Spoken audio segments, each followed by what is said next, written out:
In the vast stillness of the cosmos, the stars shimmer like eternal lanterns, unchanging, immortal, distant. But this is an illusion. Each point of light is a story in motion, a life balanced precariously between gravity and fire. Their brilliance is borrowed time. Some stars will one day swell into giants, devouring their planets before fading into quiet embers. Others will erupt in unimaginable fury, exploding with such violence that, for a moment, they outshine entire galaxies. From these deaths, the universe is remade. The calcium in our bones, the iron in our blood, the gold that adorns our hands, these were born in the hearts of dying stars, forged in fire, and scattered across space by their final breath. To understand what happens when stars die is to understand the fate of galaxies, planets, and life itself. It is to see that creation and destruction are not opposites, but partners in an endless cosmic cycle. The night sky is not eternal. It is alive with beginnings and endings, a story written in light and silence. This is the hidden truth of the universe. Every star you see is already dying, and in their deaths, we are born, the birth of stars and the inevitability of death. In the silent immensity of the cosmos, there are regions where the darkness is not empty, but alive. Vast, cold clouds of gas and dust drift like veils across the galaxies, so immense that light itself struggles to pass through them. To human eyes, these clouds would seem void-like, shadows against the starry canvas. But they are not dead places. They are cradles, nurseries, the secret wombs of stars. Here, amid turbulence and collapse, the fire of creation is born. Every star begins as hydrogen, the simplest and most abundant element in the universe. These atoms, relics of the Big Bang, float aimlessly in interstellar space. For eons, they exist in quiet anonymity until a force awakens them. Sometimes it is a nearby supernova, an ancient star ending its life in an explosion so powerful it sends shockwaves into surrounding clouds. Sometimes it is the gravitational tug of one nebula colliding with another, or the tidal forces of galaxies twisting past one another. Whatever the trigger, the result is the same. Gravity takes hold, and the cloud begins to collapse. At first, the collapse is gentle, spread over millions of years, but as the hydrogen condenses, gravity strengthens, pulling atoms ever closer. Density rises, temperature climbs. What was once diffuse gas begins to knot into filaments and clumps, each destined to become a star or system of stars. Inside these knots, the pressure mounts unbearably. And then, after millennia of collapse, an event of almost unimaginable significance occurs. The temperature in the core reaches about 10 million degrees. At this threshold, hydrogen ceases to be mere gas. It becomes fire. Protons fuse together, overcoming their natural repulsion, and in doing so, release energy millions of times greater than chemical reactions. The process is nuclear fusion, the force that powers the stars. In a moment, the collapsing cloud has transformed into a shining beacon, its inward fall halted by the outward push of light and heat. Thus, a star is born. The young star enters what astrophysicists call the main sequence, a phase that will dominate most of its life. In this stage, fusion steadily converts hydrogen into helium at the core, while the released energy radiates outward, balancing the relentless inward pull of gravity. This balance is delicate but enduring. It can last billions of years depending on the star's mass. Mass, in fact, is destiny. It is the weight of a star that determines not only its brilliance, but its lifespan. A massive star burns hot and fast, consuming its fuel in a few million years. A smaller star, like our Sun, lives in quiet moderation, sustaining its fire for around 10 billion years. And the smallest red dwarfs, faint but enduring, may shine for trillions of years, longer than the universe has yet existed. To us, stars seem eternal. The light of familiar constellations has shone since the dawn of civilization. But in cosmic terms, their lives are fleeting. A supermassive star may live less time than the age of the dinosaurs. Even our Sun, steady and golden, is already middle-aged. To be born is, inevitably, to die. The balance of fusion and gravity cannot last forever. Yet even in their beginnings, stars carry the legacy of death. The hydrogen they fuse, the dust that forms them, the metals scattered in their nebulae. These are the ashes of ancient stars that came before. Every carbon atom in our bodies, every oxygen molecule we breathe, was forged in the heart of a long-dead star. Their ending seeded the nebulae that gave rise to new stars, and in turn, new worlds. Creation is never separate from destruction. The two are inseparable, woven into a cycle as old as the universe. The birth of a star, then, is not simply a beginning. It is also the continuation of an endless chain, where death and rebirth are indistinguishable. To see a nebula glow with infant suns is to witness the cosmos recycling itself, turning loss into light, ashes into fire. And hidden in this beauty is the truth. Even the brightest stars, no matter how long they shine, are mortal. For now, they burn steadily, radiant in their main sequence lives. They illuminate worlds, anchor galaxies, and scatter their light across the void. But time will claim them all. Already the countdown begins from the moment of ignition. Every star's first breath is also a quiet promise of its last. In the instant nuclear fire ignites in its heart, its fate is sealed, not in detail, but in outline. The mass of a star dictates its destiny as surely as the DNA of a living creature shapes its growth and decay.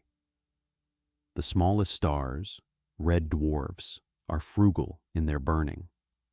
They sip their hydrogen fuel slowly, stretching their lifespans into trillions of years. None of them have yet died, for the universe itself is not old enough to witness their endings. They will dim not with violence, but with silence, fading into dark remnants that cool unnoticed. Stars like our Sun are more extravagant. Their hydrogen will one day run low, and the delicate balance of pressure and gravity will falter. The Sun's core will shrink, heating further, while its outer layers balloon outward. It will become a red giant, swallowing the inner planets, perhaps even the Earth.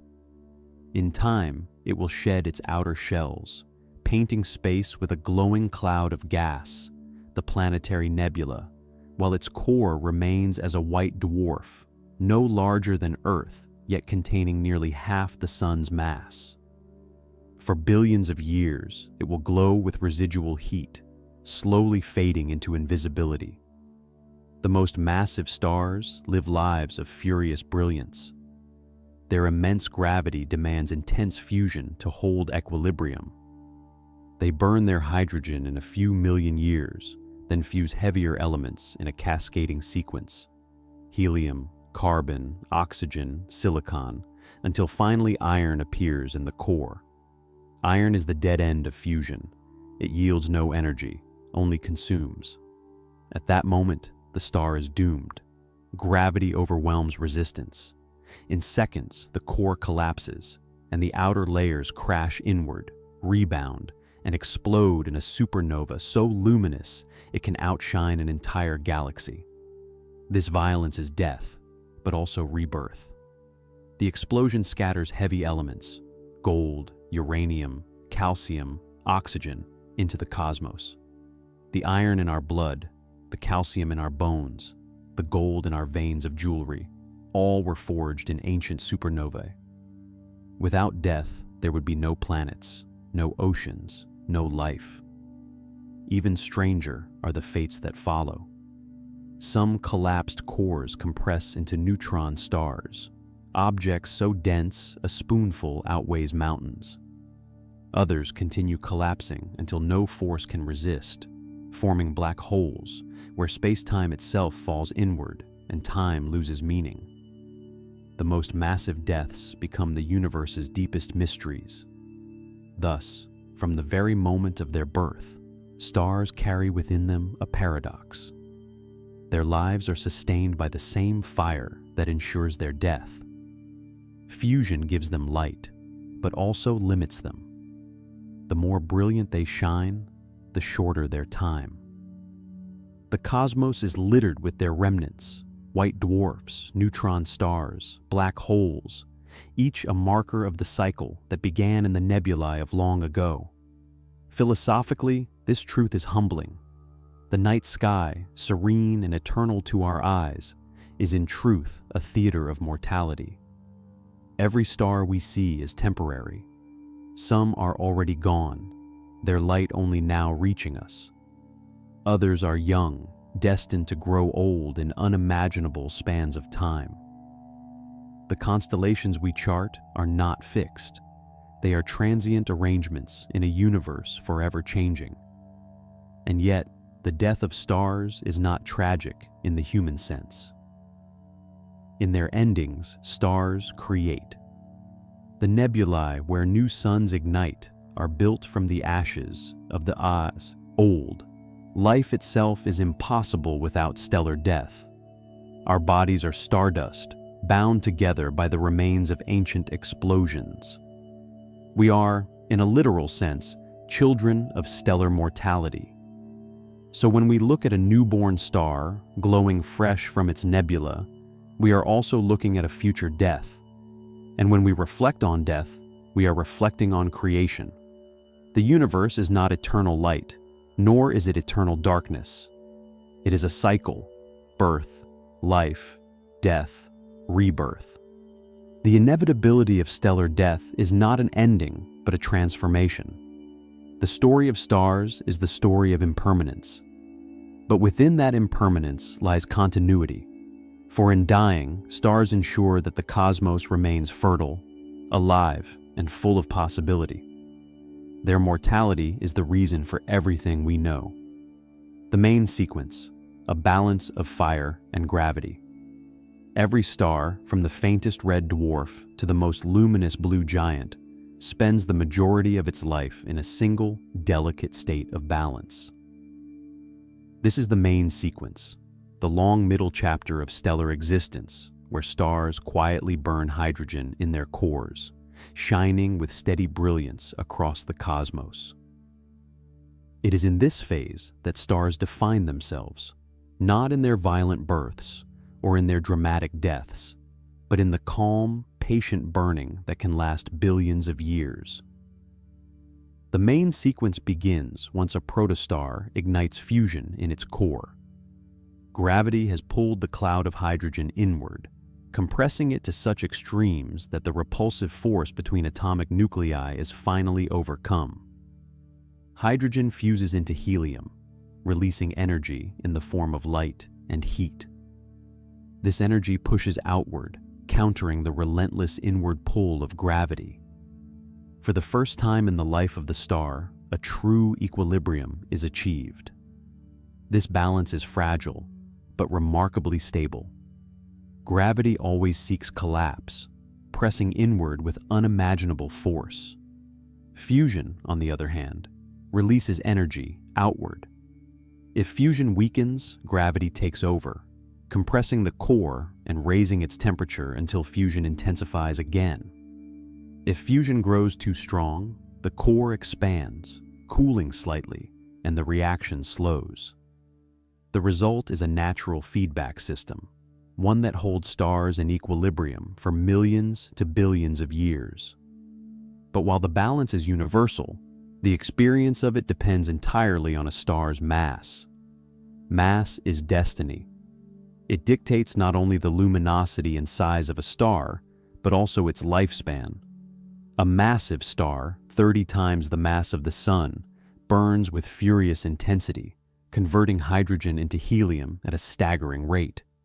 It blazes brilliantly, but briefly, perhaps only a few million years. A small red dwarf, by contrast, glows dimly, its fusion slow and careful. Such a star may live for trillions of years, outlasting every galaxy we know today. The Sun, at an average mass, falls in between. Its hydrogen fusion is efficient enough to shine for 10 billion years, and it is currently halfway through that span. It radiates, energy in a steady stream, warming Earth, anchoring the solar system, providing the conditions for life. For us, its stability defines time itself. Our calendars, seasons, and very existence are tied to its constancy. On the main sequence, stars are categorized by their temperature and luminosity, forming the iconic Hertzsprung-Russell diagram. Blue giants blaze at the upper left, their surfaces searing hot. Yellow stars like the Sun sit in the middle, moderate in brightness and temperature. Red dwarfs cluster at the bottom right, dim but enduring. The sequence itself is a cosmic family portrait, showing that every star, no matter how different, is following the same law of balance. Yet this stage, though long, is not eternal. Stars are like candles. How brightly they burn determines how quickly they use up their fuel. Massive stars consume themselves quickly, racing toward violent deaths. Small stars burn patiently, prolonging their lives into epochs beyond human comprehension. But all stars, great or small, are living on borrowed time. The balance of fire and gravity, perfect as it is, will one day falter. In this balance, however, lies the heart of the cosmos.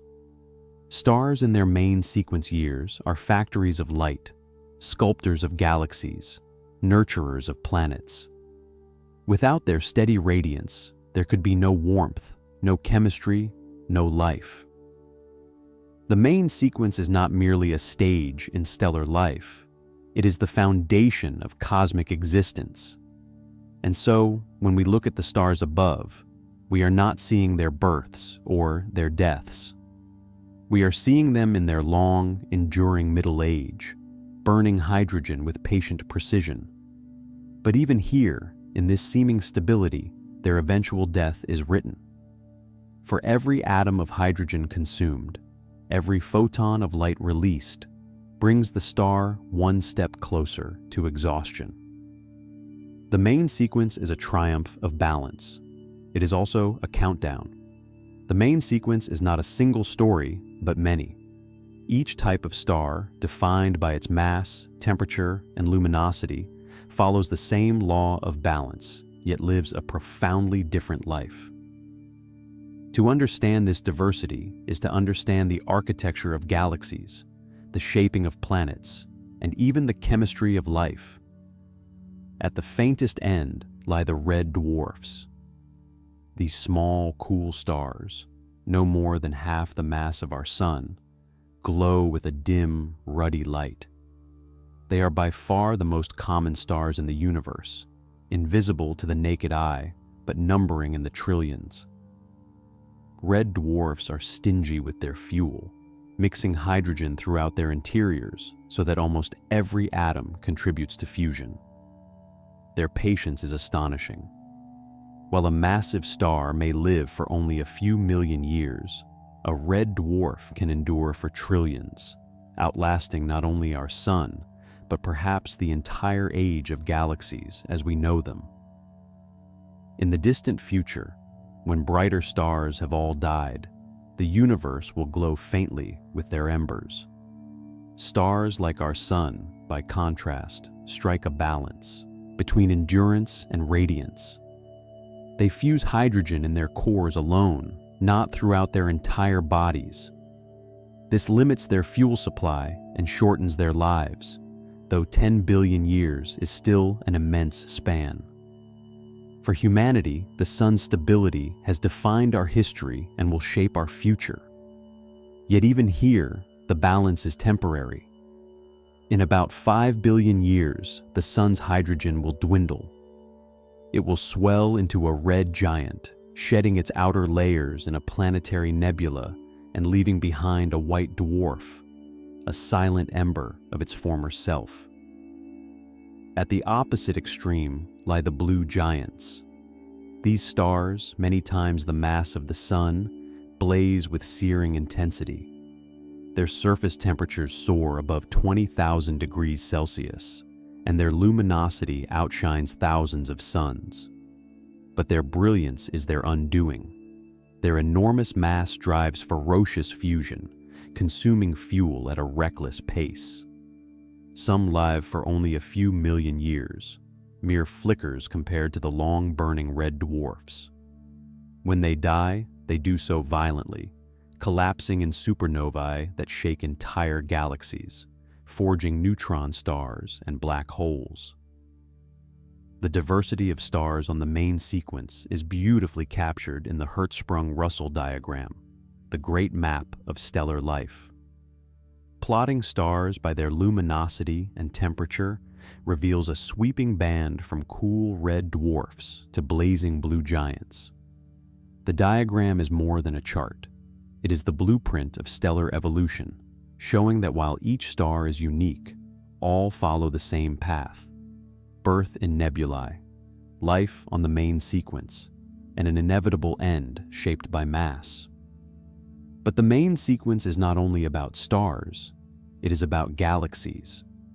Stars in this phase generate the light that fills the universe, sculpting galaxies into their luminous forms.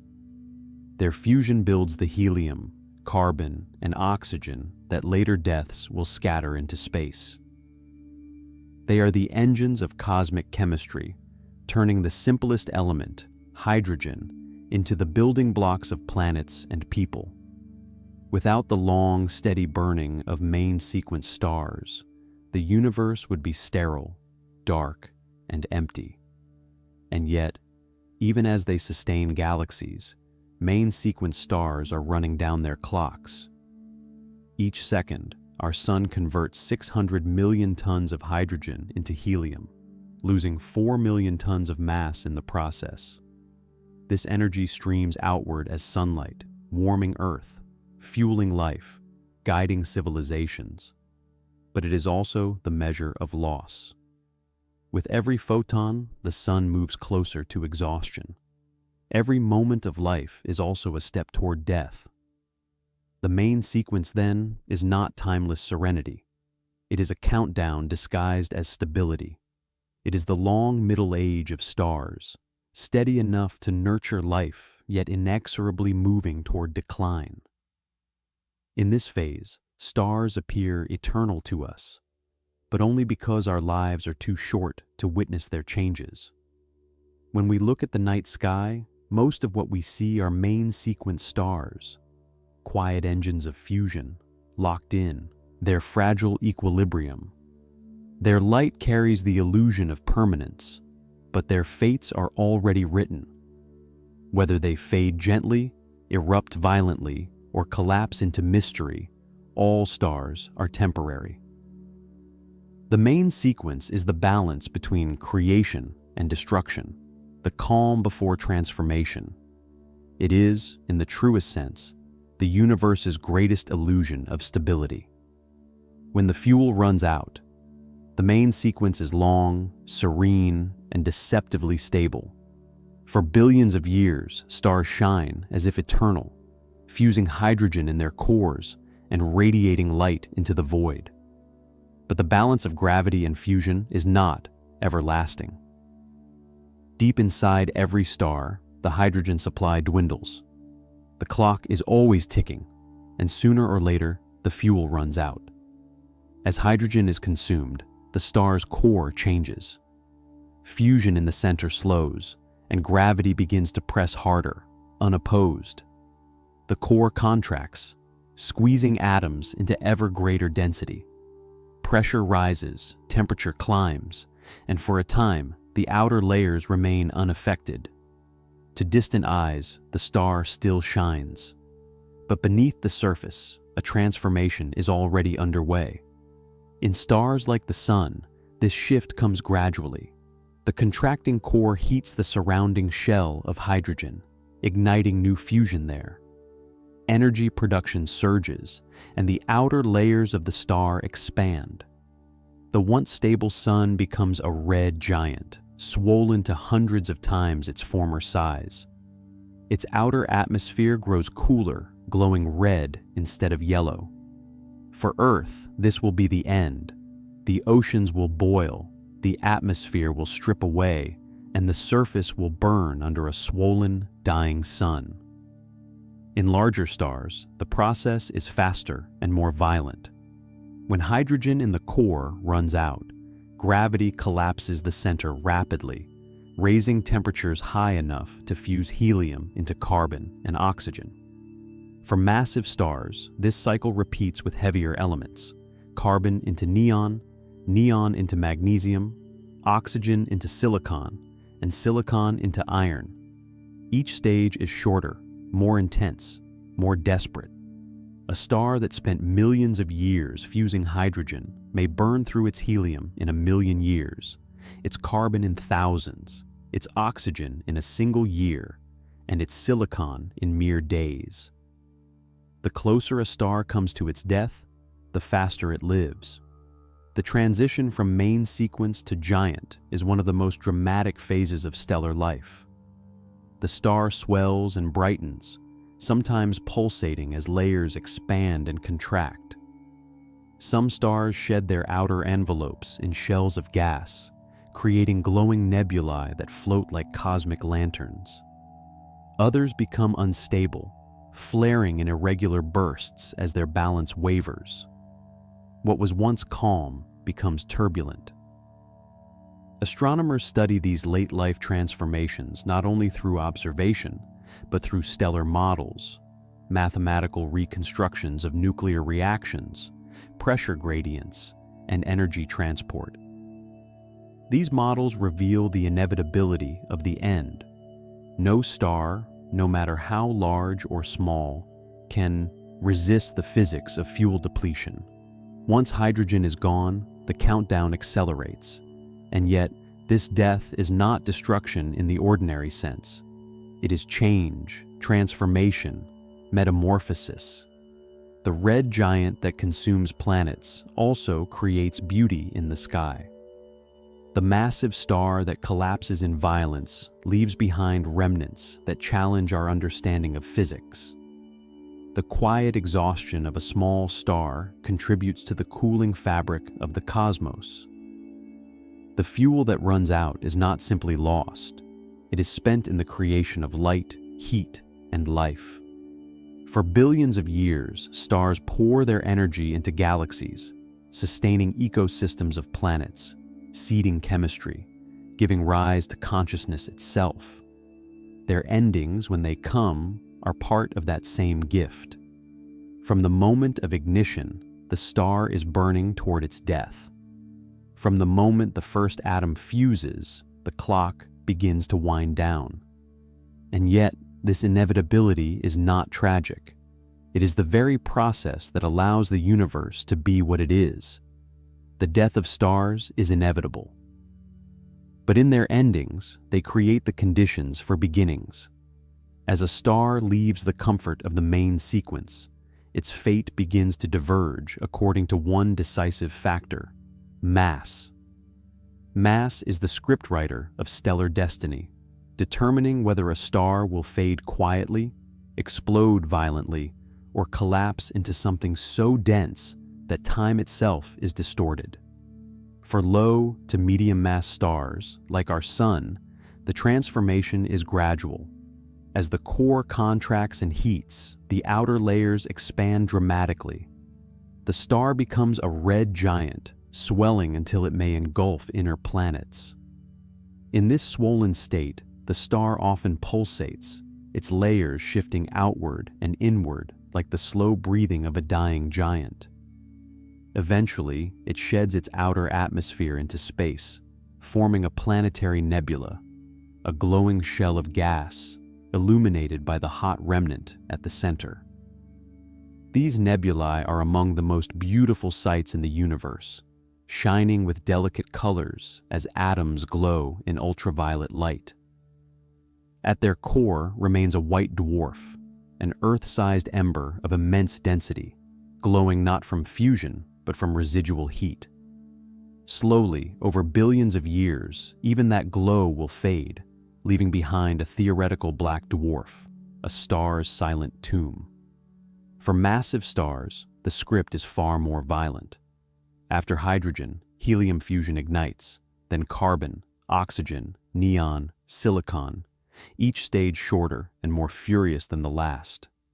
In the final days of a massive star's life, its core becomes a furnace layering elements like an onion, each shell burning at a different rate. But when fusion reaches iron, the star meets a wall. Iron cannot yield energy through fusion.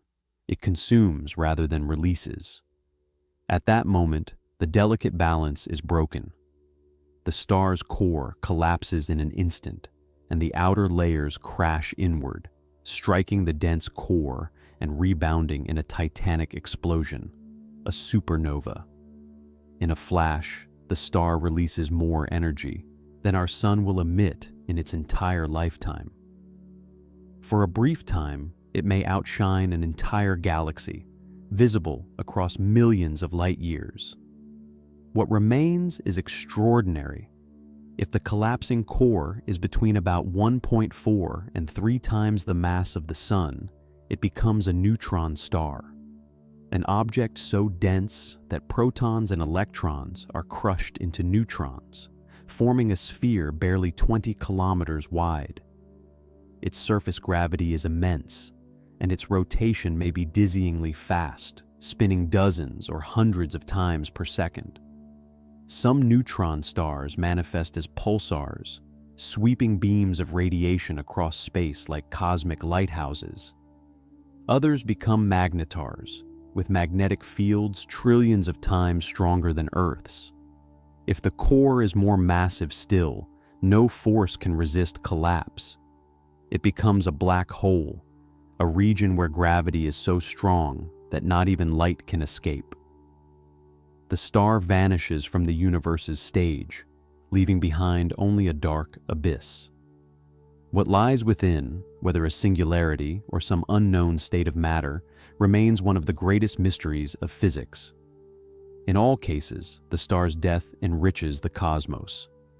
Supernovae forge heavy elements, gold, silver, uranium, and scatter them into space. Planetary nebulae seed galaxies with carbon and oxygen.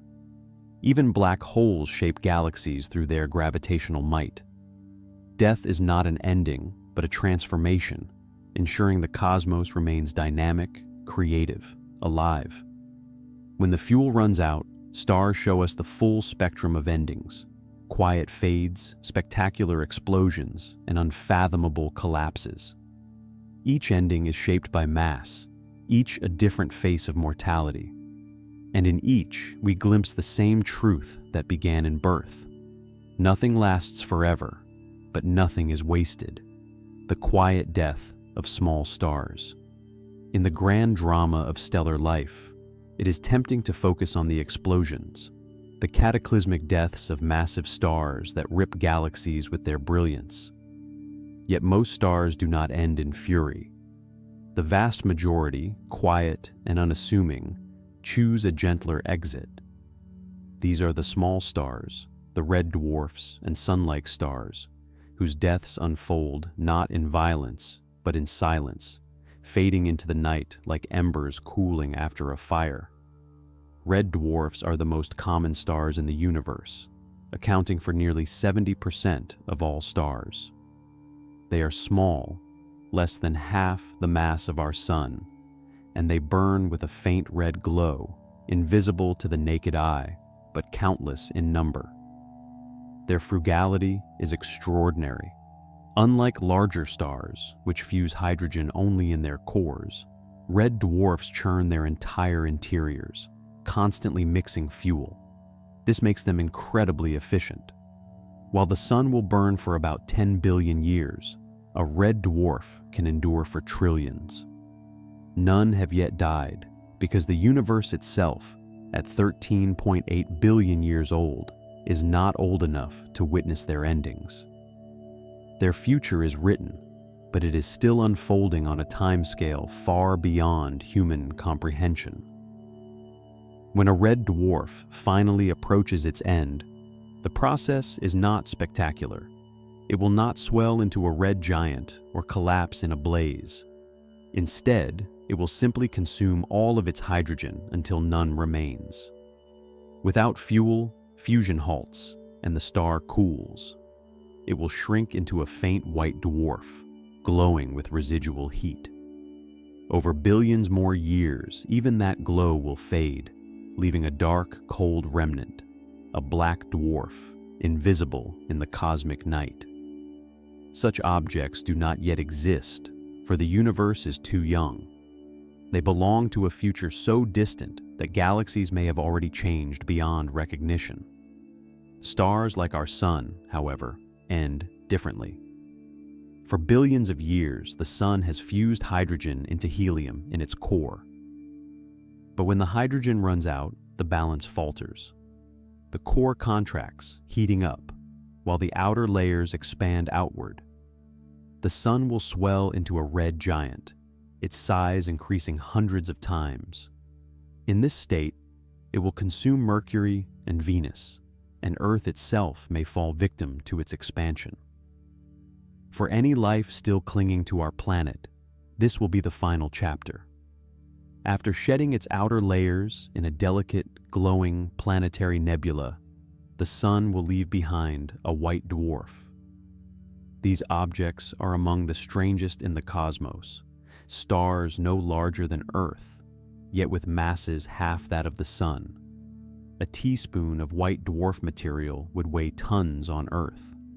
They shine not because they burn, but because they retain the heat of their former lives, glowing faintly as they cool across billions of years. This quiet death is not destruction, but transformation. The planetary nebula enriches the interstellar medium with carbon and oxygen, seeding future stars and planets. The white dwarf becomes a cosmic ember, a reminder of the sun that once was. And in the far future, when even its glow fades, the black dwarf will be a silent witness to the universe's long decline. Small stars may die without spectacle, but their endings are profound. They remind us that not all endings are violent, and not all legacies are born in fire. Sometimes, the quietest deaths leave the most enduring gifts, elements for life, stability for galaxies, and the slow, patient rhythm of the cosmos itself. The quiet endings of small stars carry a beauty unlike the violent finales of their massive cousins. Where supernovae roar with cosmic fury, small stars whisper their farewells, leaving behind subtle but breathtaking remnants. Among the most delicate of these are planetary nebulae, the luminous veils of gas that mark the transition between a red giant and a white dwarf. When a sun-like star nears the end of its red giant phase, its outer layers become unstable. Gravity no longer binds them tightly, and they drift outward into space, cast off in pulses over tens of thousands of years. Ultraviolet radiation from the shrinking core energizes these layers, causing them to glow in vibrant colors, greens, blues, reds, depending on the elements within. To us, they appear as glowing halos, intricate rings, or ghostly bubbles suspended in the night. The name planetary nebula is misleading, given by early astronomers who thought these round shapes resembled planets. In truth, they are the star's final radiant sigh. Inside the nebula remains the heart of the star, a white dwarf. These stellar remnants are marvels of physics. Composed largely of carbon and oxygen, they are supported not by fusion, but by electron degeneracy pressure, a quantum effect that prevents further collapse. Despite their mass, often comparable to the Sun, they are no larger than Earth. A teaspoon of white dwarf material would weigh tons under Earth's gravity. They shine with a ghostly light, not from burning fuel, but from residual heat radiating away into space. Over billions of years, white dwarfs cool. Their light fades. Their energy dissipates into the background of the universe. Eventually, in a future so distant that it defies imagination, they will cool completely, becoming black dwarfs, cold, dark spheres invisible against the cosmic night. None exist yet, for the universe is not old enough. But someday, in an era far beyond stars and galaxies as we know them, the universe will be filled with these silent relics. The quiet death of small stars is, in many ways, more haunting than the cataclysm of supernovae. Their nebulae shine for only tens of thousands of years, a blink in cosmic terms, before dispersing into the interstellar medium. Their white dwarfs linger for billions, fading slowly, inevitably, into invisibility. Theirs is not a death of sudden violence, but of patience, of gradual surrender to entropy. And yet, these quiet deaths are vital. The planetary nebulae enrich the cosmos with elements like carbon and oxygen, seeding future generations of stars and planets. Without them, the raw material for life would be scarce. Even in silence, small stars leave a legacy of creation. Their embers may fade, but the atoms they cast into space endure, finding new homes in nebulae, in stars, in worlds, in living beings. This vision of the distant future, the era of black dwarfs, is sobering. It reminds us that even the most stable stars are not eternal. One day, the skies will be darkened, not because stars explode, but because they have quietly gone cold. The universe, once vibrant with light, will become a realm of shadows. And yet, in contemplating this future, we see the strange truth of cosmic time. The death of stars is not truly an ending. It is part of a cycle that sustains the universe. Small stars, though they die gently, are builders of worlds and shapers of galaxies. Their quiet deaths carry echoes that last for billions of years, and their silence is the foundation for everything that comes after. The cataclysm of supernovae. If the death of small stars is a whisper, then the death of massive stars is a roar that shakes the fabric of galaxies. Few events in the cosmos rival the violence, beauty, and transformative power of a supernova.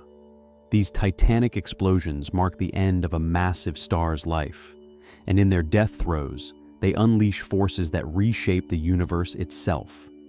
The story begins in the heart of a giant.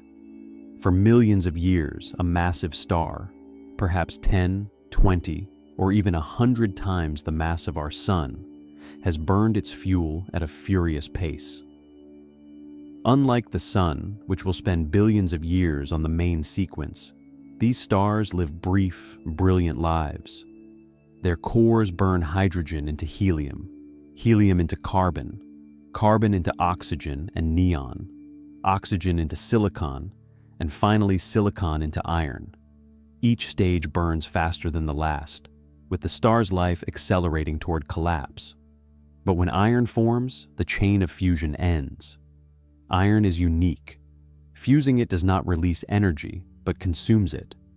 Fusion, the very process that held gravity at bay, suddenly fails. In the core, nothing can stop gravity's relentless pull. Within seconds, the core collapses. Protons and electrons are crushed together into neutrons, releasing a flood of neutrinos in the process.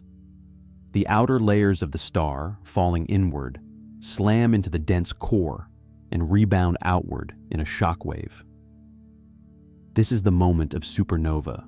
The explosion is staggering. For a brief time, the star outshines an entire galaxy, radiating more energy in a single instant than the sun will release in its entire 10 billion year life. The light can be seen across millions of light years. To ancient civilizations, these sudden new stars, novae, appearing in the night sky were omens, mysteries, or messages from the gods. Today, we know them as the fiery deaths of giants. Supernovae are not only spectacular, they are essential.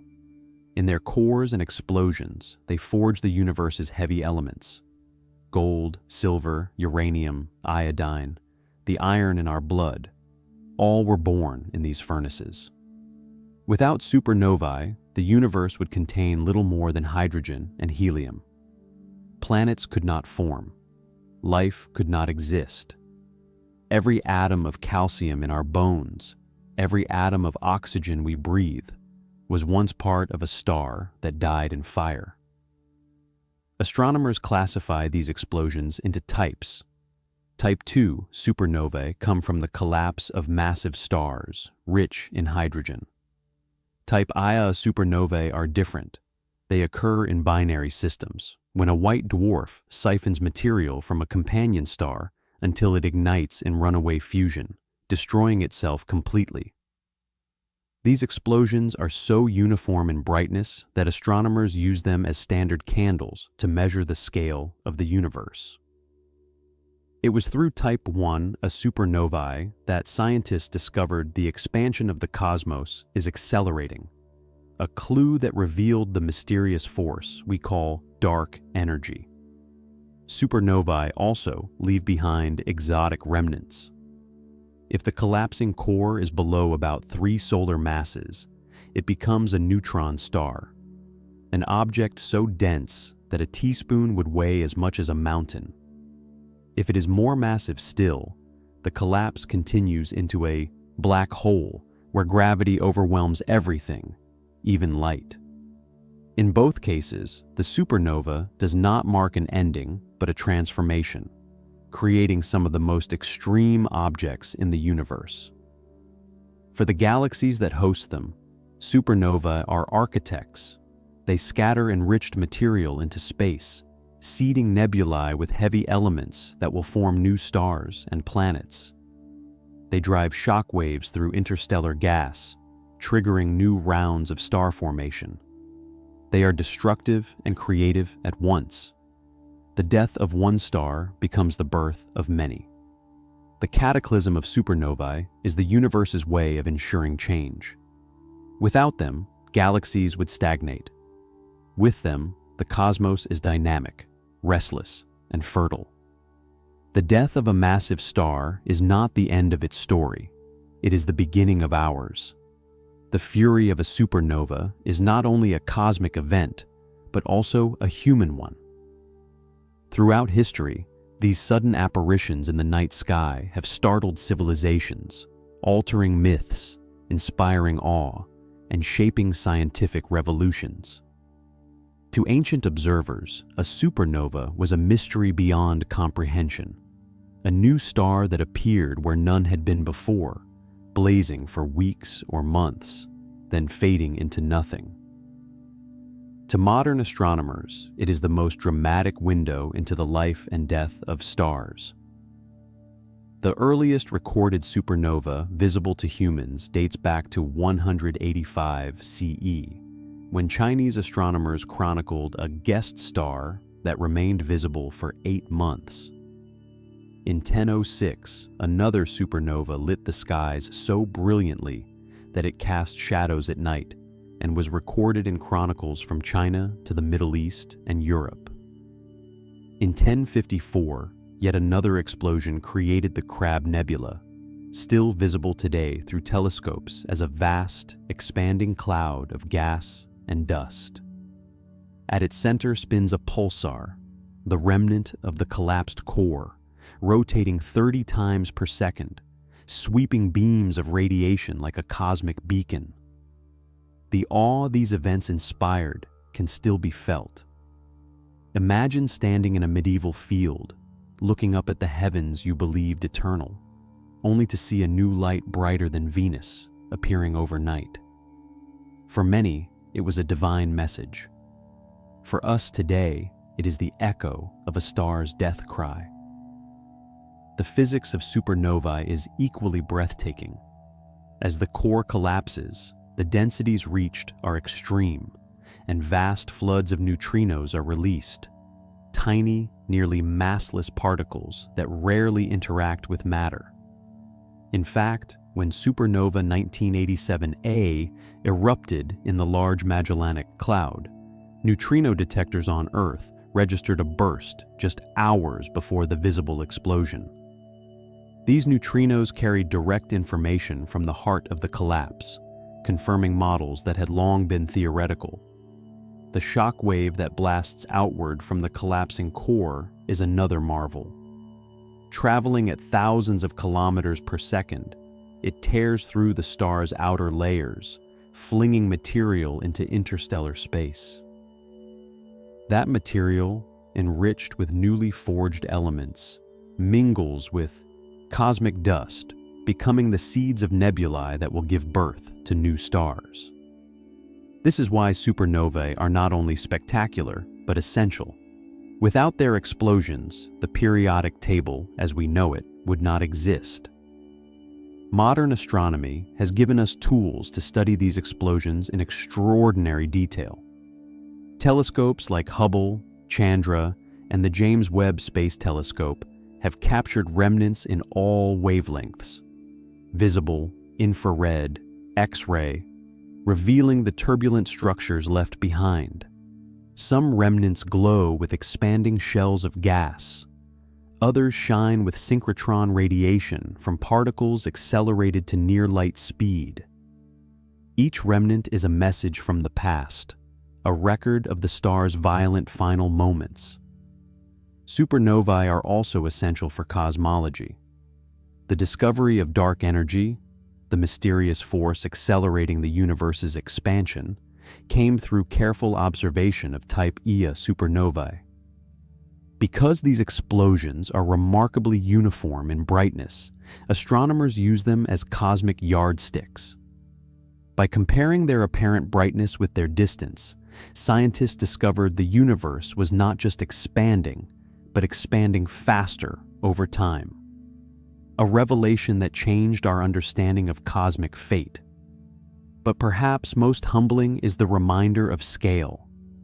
A supernova is so powerful that if one occurred within 50 light-years of Earth, it could strip our planet's ozone layer and devastate life. Thankfully, no such star lies within that range. Yet the possibility underscores how deeply our existence is tied to events far beyond our control. In the end, the cataclysm of supernovae is a paradox, destruction and creation interwoven. A star dies, but its death enriches galaxies, sculpts new stars, and seeds worlds like ours. Its explosion radiates fearsome power, but also the quiet gift of the elements of life. To look upon the glowing remnants in the night sky is to see both the end of a star and the beginning of everything we are. Neutron stars and the physics of the impossible. When a massive star dies in a supernova, the violence of its end is only half the story. What remains at the heart of that explosion is stranger, denser, and more bewildering than anything our imagination first allows. In many cases, the collapsed core becomes a neutron star, an object so extreme that the ordinary laws of matter seem to break. To picture a neutron star is to imagine a paradox made real. Take a star many times the mass of the sun, let it burn through its fuel, let its core collapse under gravity's relentless grip, and then compress that entire core into a sphere no wider than a city. A neutron star typically spans only about 20 kilometers across, yet contains more mass than the sun. A single teaspoon of its material would weigh billions of tons on Earth. This density arises because of the physics of collapse. As the core falls inward, pressures rise to inconceivable levels. Protons and electrons are squeezed together, annihilating their identities and forming neutrons. What results is a body made almost entirely of neutrons, packed so tightly that they resist further compression only through quantum effects. The pressure that halts collapse here is called neutron degeneracy pressure. Were it not for this quantum barrier, the star would continue collapsing into a black hole. The surface of a neutron star is as alien as anything in the cosmos. Its crust is composed of exotic matter, nuclei crushed into strange lattices, floating in seas of electrons. Below this crust lies a fluid of neutrons, behaving less like ordinary matter and more like a quantum liquid. Deeper still, at densities we cannot reproduce on Earth, some physicists suspect quarks themselves, the fundamental building blocks of protons and neutrons, may dissolve into a quark-gluon plasma, a state of matter that may have existed only in the first moments after the Big Bang. Neutron stars are not silent relics. Many spin rapidly, some hundreds of times per second, creating beams of radiation that sweep across the sky like cosmic lighthouses. These are pulsars, discovered in 1967 by Jocelyn Bell Burnell. Their radio pulses so regular they rival atomic clocks. For a time, the signals were so precise that scientists jokingly called them LGM, little green men, suspecting alien origin. Today, pulsars are among the most reliable navigational beacons in the galaxy. Others are even stranger. Some neutron stars are magnetars, with magnetic fields trillions of times stronger than Earth's. These fields are so intense that they can distort atomic structures and release bursts of X-rays and gamma rays capable of briefly outshining entire galaxies. A magnetar flare within our region of the galaxy could wreak havoc on Earth's atmosphere, though none nearby pose such a threat. Neutron stars also serve as laboratories of the impossible. Their gravity curves spacetime so steeply that light bends dramatically around them. Their structure challenges our models of nuclear physics, forcing us to confront states of matter we cannot yet test in particle accelerators. When two neutron stars collide, as witnessed in 2017, they create ripples in spacetime, gravitational waves, and forge heavy elements like gold and platinum in the violence of their union.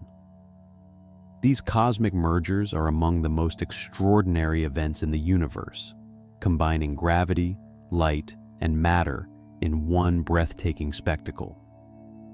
To stand on the surface of a neutron star, if such a thing were possible, would be to experience gravity tens of billions of times stronger than Earth's.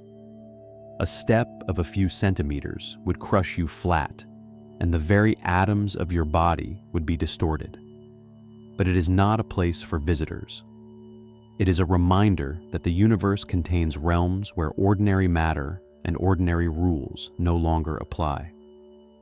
In the silent remnants of supernovae, neutron stars embody the physics of the impossible. They are not quite stars, not yet black, holes but something in between, objects that force us to stretch our imagination and our equations alike. They remind us that even in death, stars do not vanish. They transform into enigmas that deepen the universe's mystery. The existence of neutron stars alone stretches human imagination, but it is when they collide that their true grandeur is revealed. These collisions, rare on human timescales but inevitable across cosmic time, are among the most powerful events in the universe. Two stellar corpses, each only about 20 kilometers wide, yet containing more mass than our sun, orbit one another in a dance of doom. With every orbit, they lose energy in the form of gravitational waves, ripples in the fabric of space-time itself, as predicted by Einstein more than a century ago. Slowly, inexorably, they spiral inward, When they finally merge, the result is cataclysmic. The collision shatters the stars, releasing bursts of radiation and flinging neutron-rich matter into space. These explosions are called kilonovae, brighter than typical novae, but not as luminous as supernovae, yet they hold an extraordinary secret. They are factories of the universe's heaviest elements. Gold, platinum, and rare metals essential to our very technology and jewelry are not born in the quiet interiors of stars, but in the violent unions of neutron stars. Every ring of gold on Earth, every trace of platinum in our electronics, carries within it the memory of a stellar collision billions of years ago. The first time humanity witnessed such an event was in 2017, when detectors like LIGO and Virgo captured gravitational waves from two merging neutron stars. Within seconds, telescopes around the world pivoted toward the source, watching as a new point of light bloomed in a distant galaxy. In that moment, humanity observed not only the merging of matter, but the merging of disciplines: physics, astronomy, and cosmology converging into one grand discovery. For the first time, we heard the universe through gravitational waves and saw it through light, confirming Einstein's predictions and opening a new era of multi-messenger astronomy. The physics inside these collisions remains mysterious.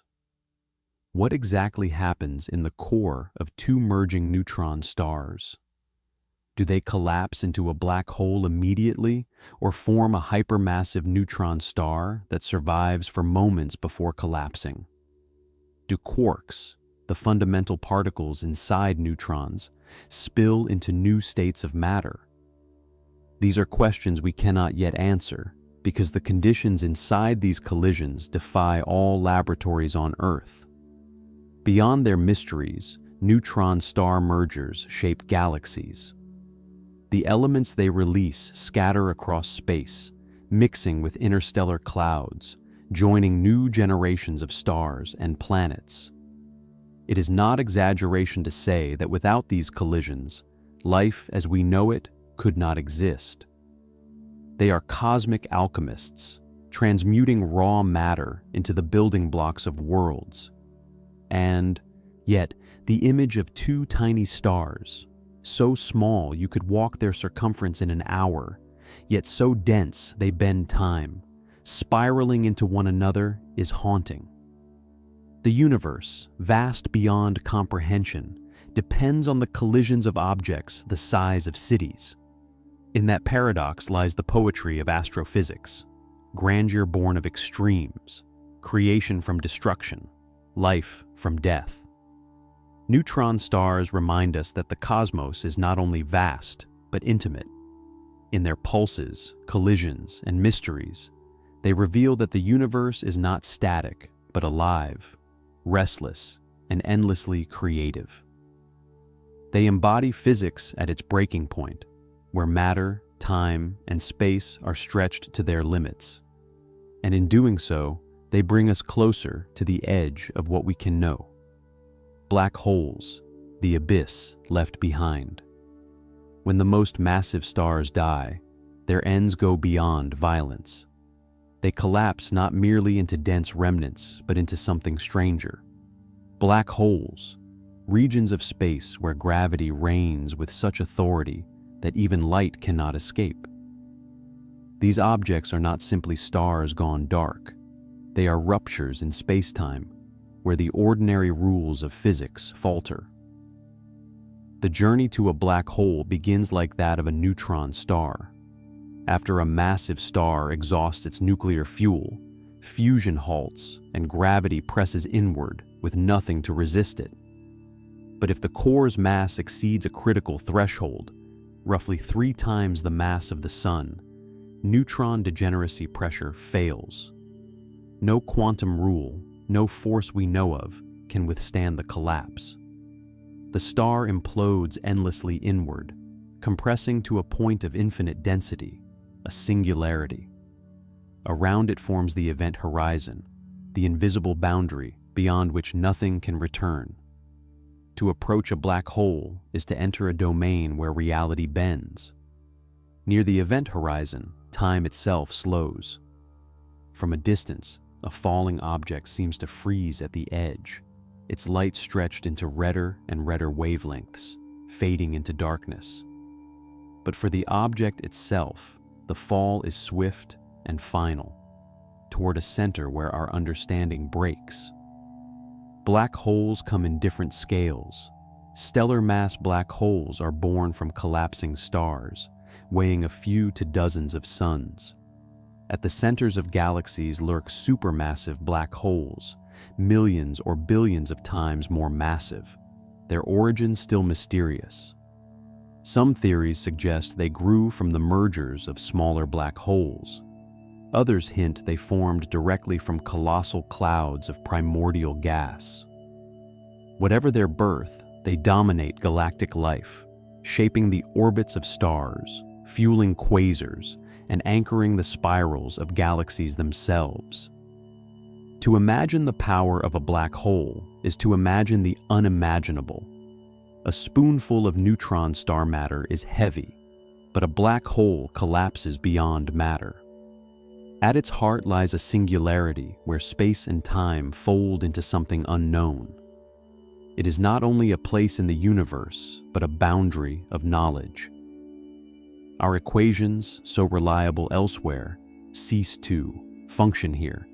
General relativity predicts one thing, quantum mechanics another. At the singularity, both fail.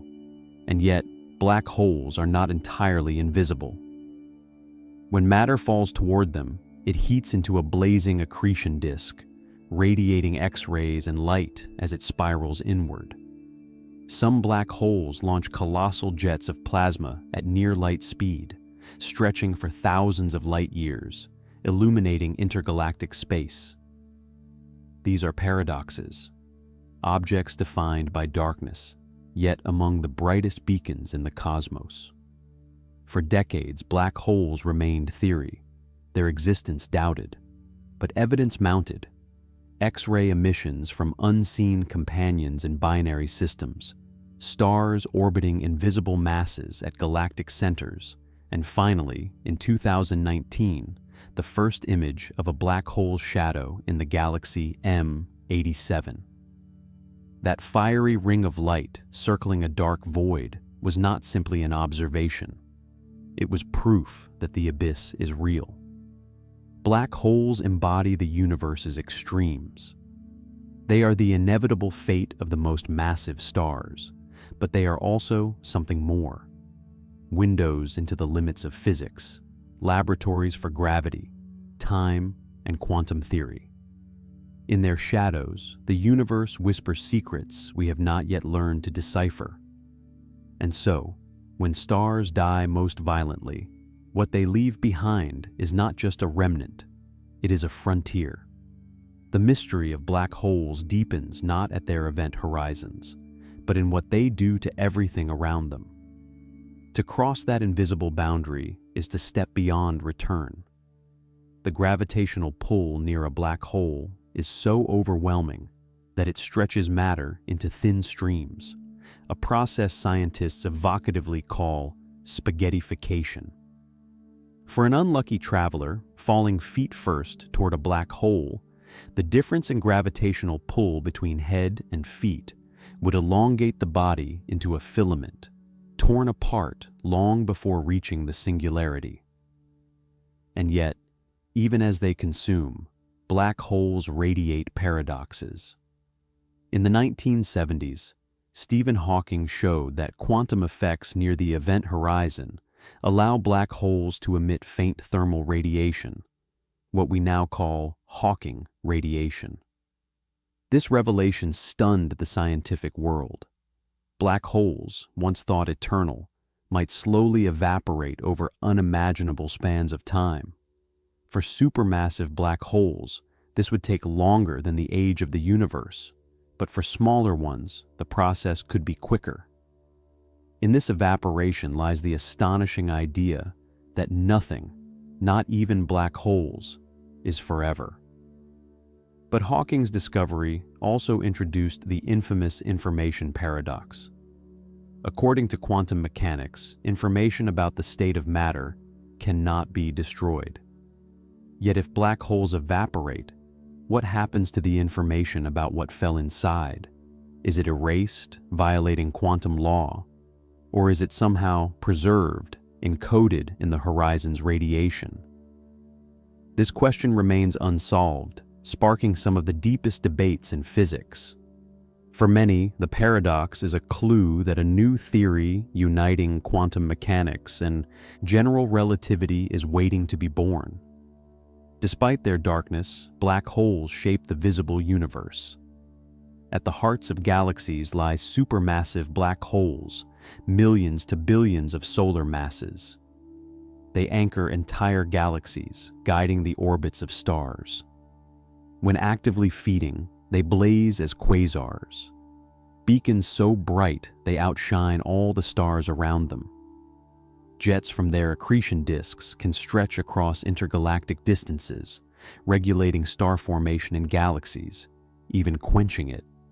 In this way, black holes act not as silent graves, but as engines of galactic evolution. The Event Horizon Telescope in 2019 revealed the first image of a black hole shadow in M87, a glowing ring encircling darkness.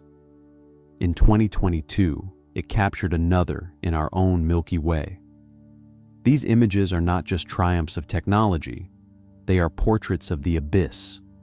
They prove that what Einstein's equations predicted is real.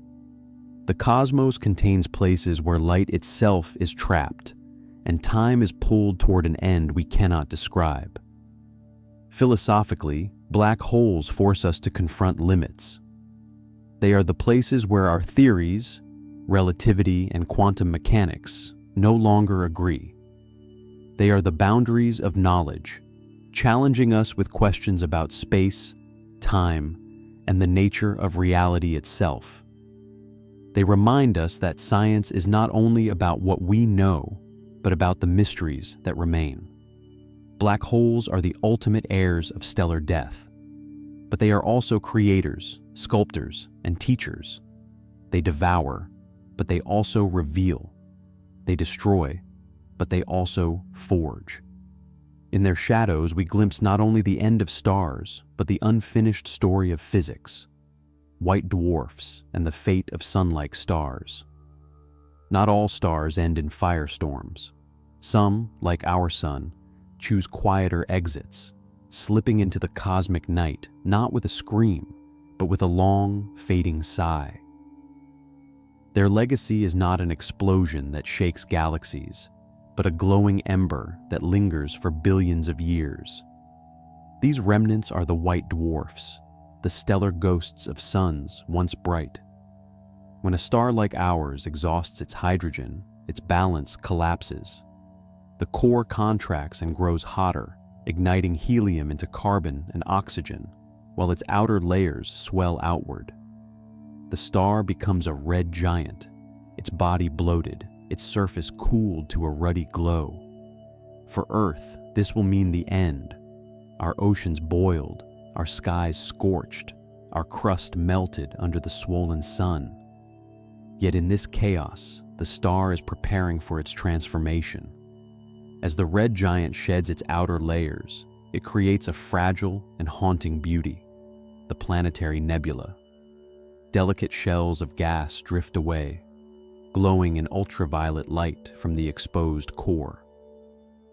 To our eyes, they form radiant patterns, rings, butterflies, halos, some of the most striking objects in the night sky.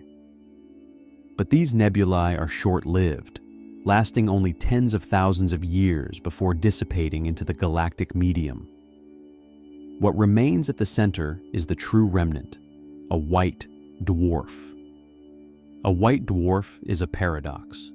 It contains the mass of a star in a body no larger than Earth. Its matter is crushed into a crystalline lattice, supported not by fusion, but by the strange pressure of quantum mechanics. Electron degeneracy pressure, a rule of nature that prevents electrons from occupying the same state. This quantum force holds the star up against gravity, a delicate stalemate that can last for billions of years. Those small, white dwarfs shine with residual heat. Their glow is not powered by burning, but by the fading warmth of their past. Over time, they cool and dim, radiating their energy away into space. Eventually, they will become black dwarfs, invisible corpses of stars. None yet exist because the universe is too young for any white dwarf to have fully cooled. But in the far future, they will fill the cosmos with silent reminders of suns that once were. White dwarfs, however, are not always quiet. In binary systems, they can siphon gas from a companion star, triggering eruptions called novae.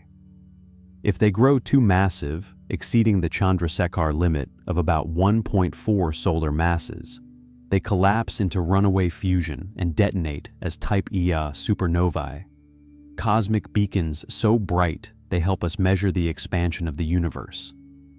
Even in their afterlives, these stars can blaze again, leaving echoes across galaxies. For our sun, the fate is gentler. In about 5 billion years, it will swell, shed its skin in a glowing nebula, and leave behind a white dwarf, a dense, hot sphere of carbon and oxygen. Slowly, patiently, it will cool, glowing fainter with each passing epoch. Long after Earth is gone, the sun's ghost will remain, a silent ember adrift in the Milky Way. White dwarfs are the quiet custodians of the cosmos.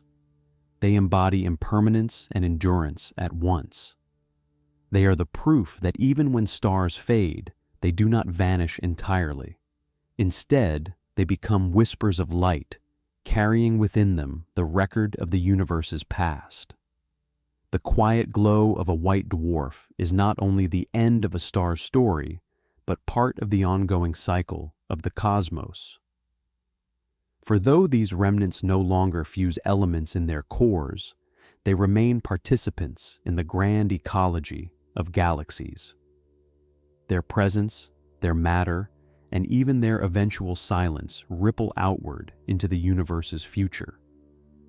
When a star sheds its outer layers as a planetary nebula, it does more than stage a final spectacle. It enriches the interstellar medium with the elements of life.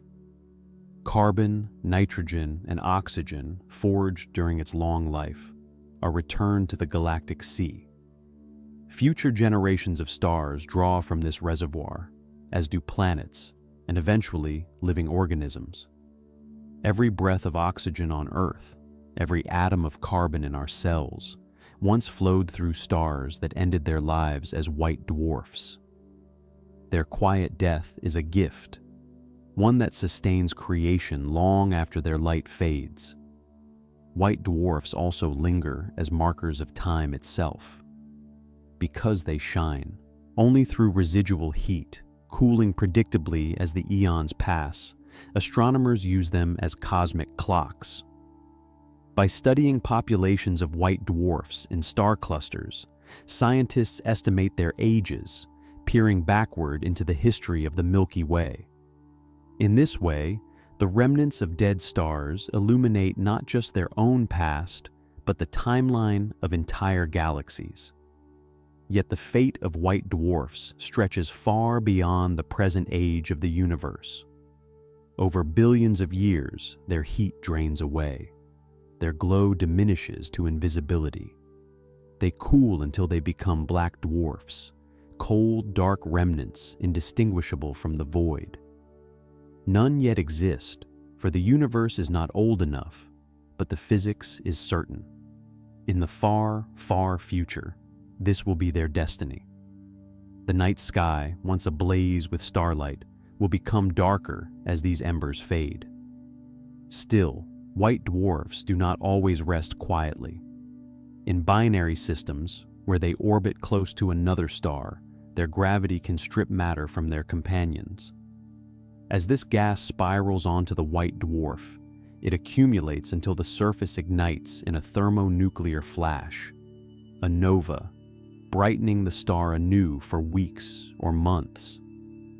If enough mass piles up, pushing the dwarf beyond the Chandrasekhar limit, the entire star detonates as a Type Ia supernova, obliterating itself completely.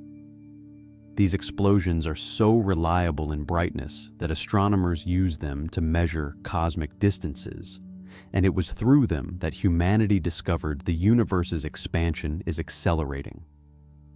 Philosophically, white dwarfs embody endurance and impermanence at once. They are not fiery engines of creation, but they endure as glowing relics for longer than the spans of human history, civilizations, and even entire species. They remind us that endings are not always sudden. Some are drawn out over billions of years, slow fade-outs that mark the universe's gradual surrender to entropy. And yet, their silence is not empty. White dwarfs whisper the memory of suns. They are the embers of stars that once nurtured planets and life, silent but enduring. In their cooling light, we glimpse the eventual fate of our own sun, and in their legacy, we see the strange beauty of endings that create new beginnings, the fire and fury of red supergiants. If white dwarfs are the quiet embers of dying suns, then red supergiants are their opposite, cosmic behemoths living on the edge of collapse, swollen to incomprehensible size, burning with turbulent fury. They are the titans of the stellar kingdom, vast, unstable, and destined for violent ends. To understand their enormity, consider this. If placed at the center of our solar system, a red supergiant like Betelgeuse would engulf Mercury, Venus, Earth, and perhaps even Mars. Its swollen outer layers stretch hundreds of millions of kilometers into space, a tenuous, glowing atmosphere barely bound by gravity. Though they blaze far brighter than the sun, their surfaces are cooler, giving them their distinctive reddish hue. They are paradoxes, both luminous and fading, immense and fragile. Red supergiants are born from stars many times the mass of our sun, stars that burn their hydrogen with such ferocity that their lives last only millions, not billions, of years. After exhausting hydrogen in their cores, they ignite helium, then heavier elements, swelling outward as their cores contract. Their interiors become onion-like, with layers fusing different elements in nested shells. Hydrogen, helium, carbon, oxygen, silicon, each burning in sequence. The closer they approach iron, the faster each stage becomes, until the final moments of their lives flash past in cosmic instants. Life on the surface of a red supergiant is unimaginable. Convection currents the size of planets churn beneath their atmospheres, dragging material upward in colossal plumes. Gigantic star spots, darker, cooler regions, dimple their surfaces. Winds carry material away, shedding vast amounts of mass into surrounding space. These stars live in a constant state of turbulence, as if preparing for the inevitable collapse to come. For astronomers, red supergiants are laboratories of extremes. Betelgeuse, visible in Orion's shoulder, has long fascinated observers. In late 2019, it dimmed dramatically, sparking speculation that it was about to explode as a supernova. Though it recovered, the event revealed the complexity of its surface and the unpredictability of its life. Watching red supergiants is like watching a storm cloud gather, knowing it will one day unleash its fury, but not knowing when. And the fury is certain. Red supergiants end not as white dwarfs, but as supernovae. Their cores collapse in seconds, their outer layers blast outward in titanic explosions, and their remnants become neutron stars or black holes. The elements they forge and release, oxygen, magnesium, silicon, iron, are the very foundations of rocky planets and living organisms. Their deaths are violent, but their legacies are essential. In their vastness and volatility, red supergiants embody the impermanence of even the mightiest stars. They burn with grandeur, but their grandeur is fleeting. Their swollen forms are both majestic and doomed, reminders that size and brightness do not guarantee endurance. Instead, they hasten collapse. The fire and fury of red supergiants is not a spectacle apart from us. It is part of our own story. The atoms of Earth and our bodies trace their lineage to such titans.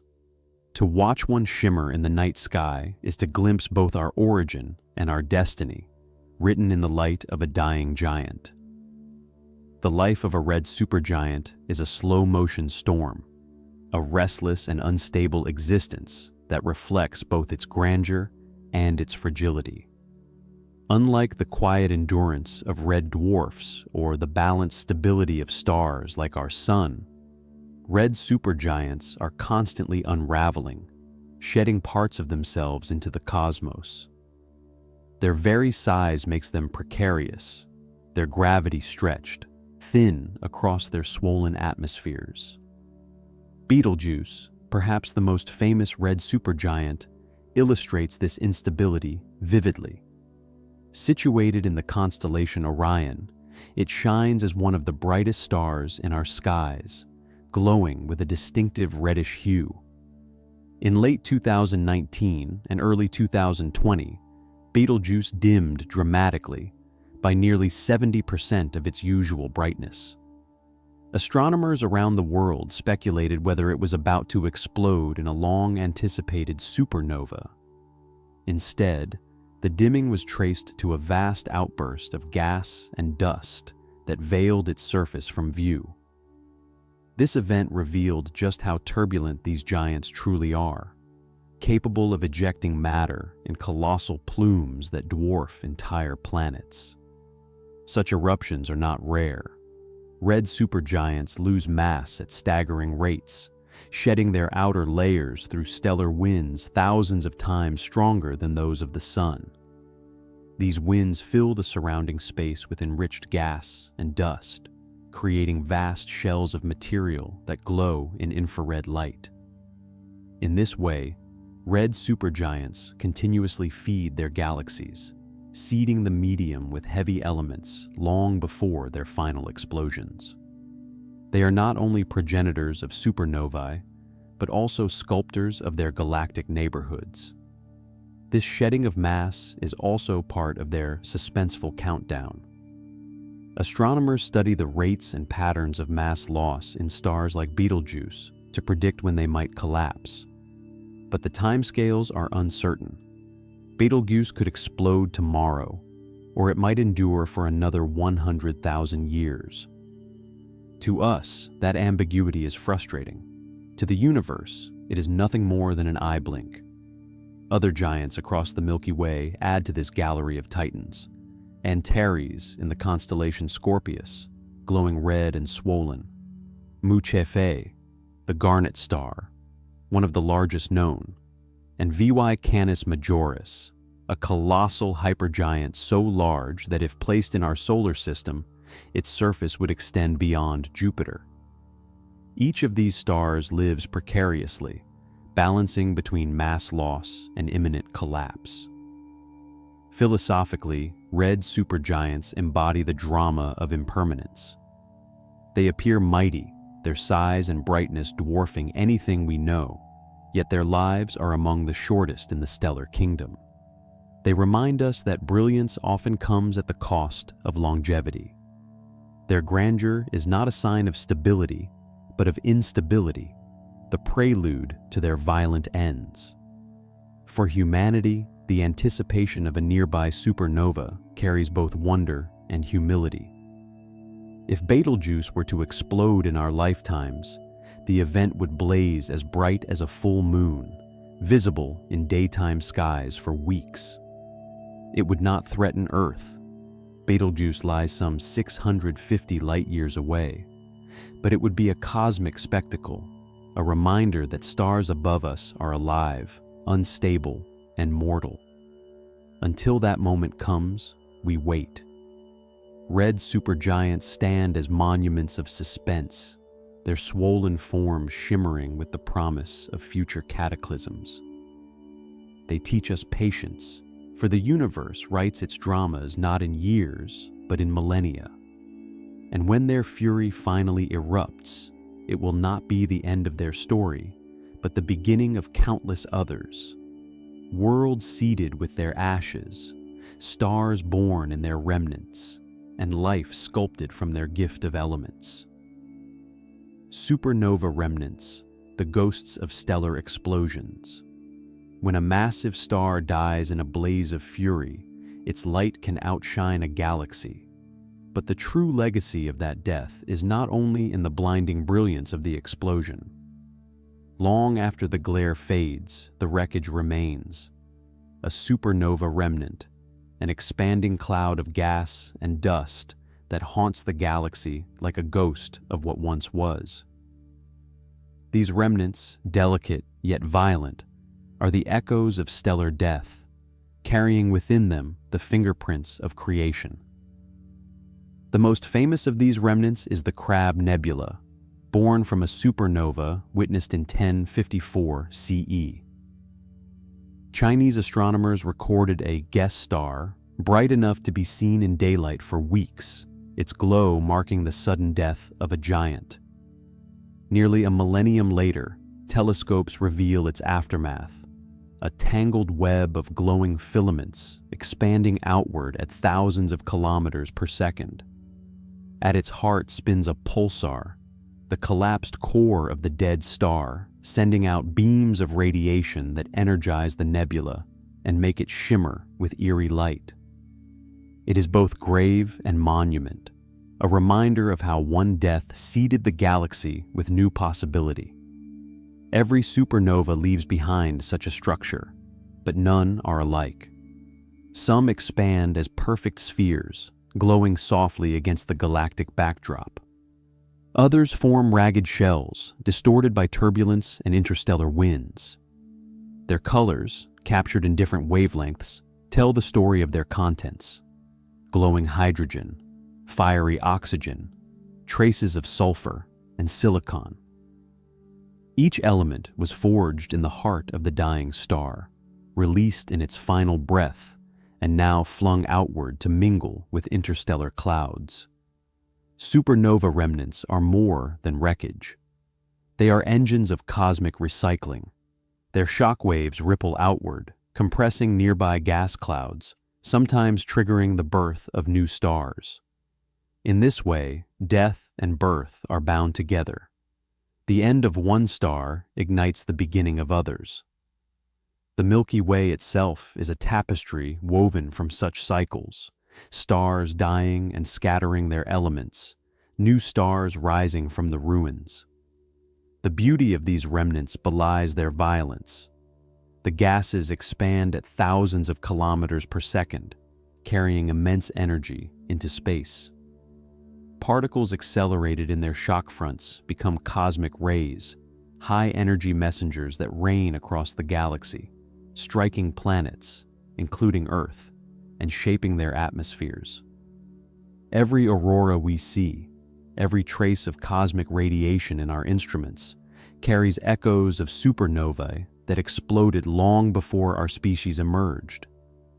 For astronomers, these remnants are not just spectacles, but archives.